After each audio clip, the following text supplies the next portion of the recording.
The fact that this issue has not gotten on people's radar, right? No one's talking about it. It's pretty amazing. If you don't know what's going on in Nigeria, your media sources suck. You are in a bubble. And again, I'm not a Christian, but they are systematically killing the Christians in Nigeria. They've killed over 100,000 since 2009. They've burned 18,000 churches. This is so much more. These are their Islamists, Boko Haram. This is so much more of a genocide attempt than what is going on in Gaza. They are literally attempting to wipe out the Christian population of an entire country. Where are the kids protesting this? Thank you. Thank you. Because no one will talk about it, so thank you. Absolutely. El dolor que siento por ser así. Siento que me pica la carne. Las pasiones me consumen. Oh my God. Las pasiones me amarran. You guys are super cool for that. Pasiones son Thank you. Big tough guys. She's getting her side. She's getting her side. Give me your side. Fall down.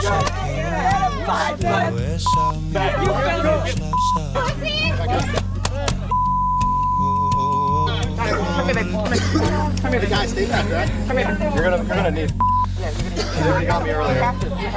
You have to. It's gonna get worse. It's gonna get worse. Get her up. Pero todo este tiempo eres We're not threatening anyone. We're not threatening anyone.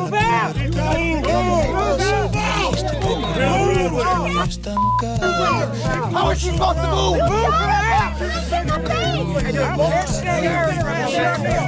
Let's go. Su camino oscuro me enfurece. Que haría estas cosas enfermizas. On the south side of Chicago, protesters faced off with immigration authorities on Saturday.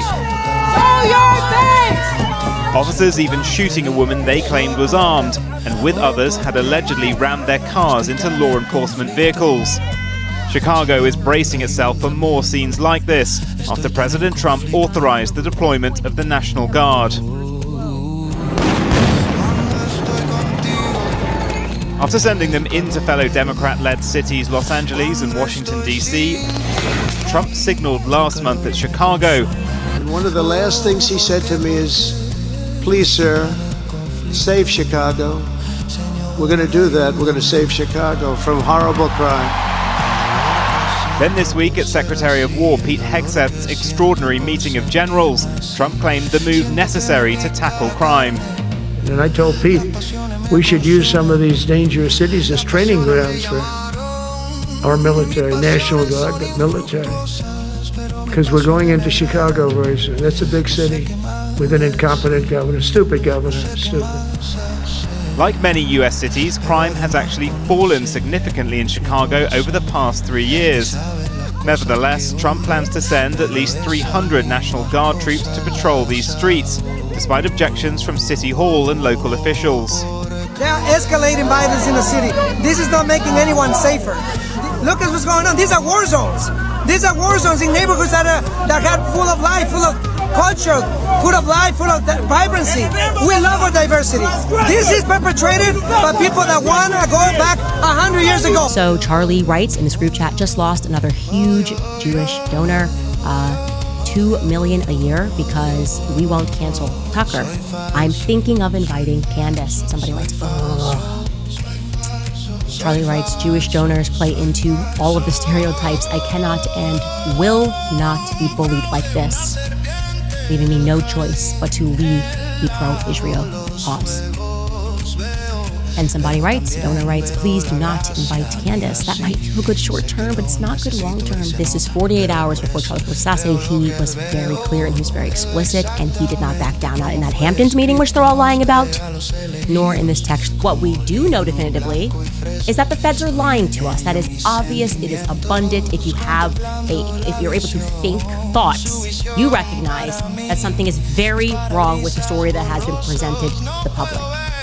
And I think that what the public doesn't understand, and I count myself among the public, is why it seems as though Turning Point USA executives, and I'll say seems, are not even remotely interested in challenging that official narrative. Who are they protecting exactly?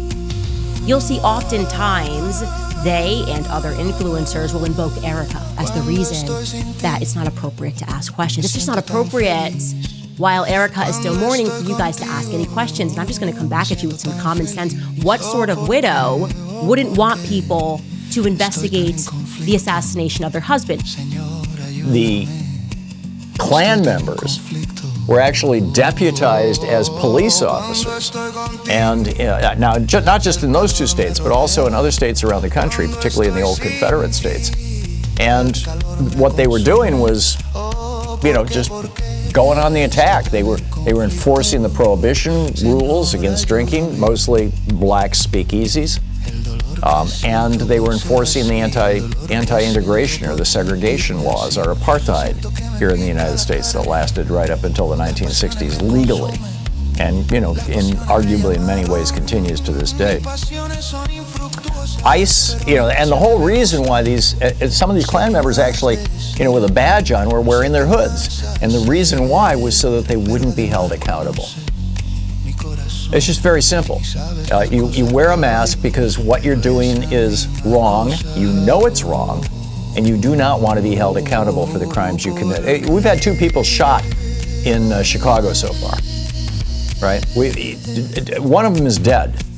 2 people shot by ICE. We'll probably never know who fired the gun because ICE isn't telling anybody in violation of the law. And these guys, there's no way to know their identities because they're so masked up.